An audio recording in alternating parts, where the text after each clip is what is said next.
Mission 27 को लेकर तेज हुई सियासी लड़ाई। आमने सामने योगी और अखिलेश, दोनों नेताओं ने जनता के बीच तेज किया अभियान। मुद्दों पर बढ़ी यूपी में टक्कर।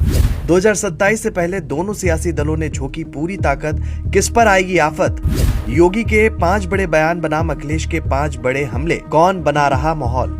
चलिए आज सब आपको बताते हैं, क्योंकि 2027 अभी दूर है लेकिन सियासी रणभूमि सज चुकी है। एक तरफ सीएम योगी हैं जो विकास, निवेश, कानून व्यवस्था और हिंदुत्व को अपना सबसे बड़ा हथियार बना रहे हैं। दूसरी तरफ अखिलेश यादव हैं जो पीडीए, बेरोजगारी, किसान और सामाजिक न्याय के मुद्दे पर सरकार को घेर रहे हैं। दिलचस्प बात यह है कि पिछले कुछ महीनों में दोनों नेताओं के बयान लगातार एक दूसरे के खिलाफ सियासी माहौल बना रहे हैं और यही वजह है कि अब सवाल उठने लगा है कि क्या 2027 की पहली सीधी जंग शुरू हो चुकी है। सबसे पहले बात योगी आदित्यनाथ की। मुख्यमंत्री लगातार अपने भाषणों में कानून व्यवस्था, निवेश और सांस्कृतिक पहचान को प्रमुख मुद्दा बना रहे हैं। माफिया और दंगाइयों के लिए यूपी में कोई जगह नहीं।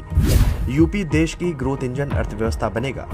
तुष्टीकरण नहीं, संतुष्टीकरण हमारी नीति। विरासत और विकास दोनों साथ साथ चलेंगे। युवाओं को रोजगार और निवेश हमारा लक्ष्य। योगी आदित्यनाथ का पूरा फोकस इस बात पर है कि जनता को बताया जाए कि यूपी में कानून व्यवस्था पहले से बेहतर हुई है। निवेशक सम्मेलन, एक्सप्रेसवे, एयरपोर्ट, डिफेंस कॉरिडोर और धार्मिक पर्यटन को भी सरकार अपनी उपलब्धि के रूप में पेश कर रही है।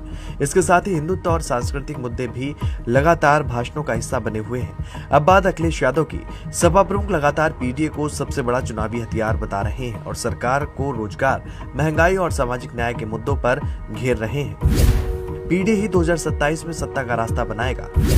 भर्ती और रोजगार में युवाओं के साथ अन्याय हुआ, सरकार सिर्फ प्रचार कर रही है, काम कम हुआ। किसानों और गरीबों की आवाज दबाई जा रही है। संविधान और आरक्षण बचाने की लड़ाई जरूरी।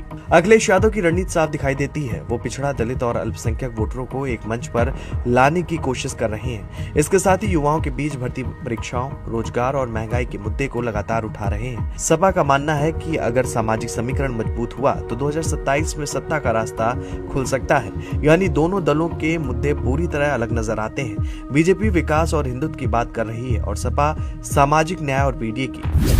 अगर वोट बैंक की बात करें तो बीजेपी गैर यादव, ओबीसी, गैर जाट और दलित, महिला वोटरों और हिंदुत्व समर्थक वर्ग पर फोकस कर रही है। वहीं सपा यादव, मुस्लिम और अन्य पिछड़े वर्गों के बड़े हिस्से को जोड़ने की कोशिश में है और यही वजह है कि दोनों दलों के भाषणों में भी अलग अलग संदेश दिखाई देते हैं। बीजेपी कानून व्यवस्था और विकास पर जोर देती है जबकि सपा सामाजिक प्रतिनिधित्व और आर्थिक मुद्दों पर है। दिलचस्प बात यह है कि दोनों दल अब सिर्फ चुनावी सभाओं में नहीं बल्कि सोशल मीडिया, जनसभाओं और संगठन स्तर पर भी पूरी ताकत लगा रहे हैं। बीजेपी का दावा है कि डबल इंजन सरकार ने यूपी की तस्वीर बदल दी है। वहीं सपा का कहना है कि जनता बदलाव चाहती है।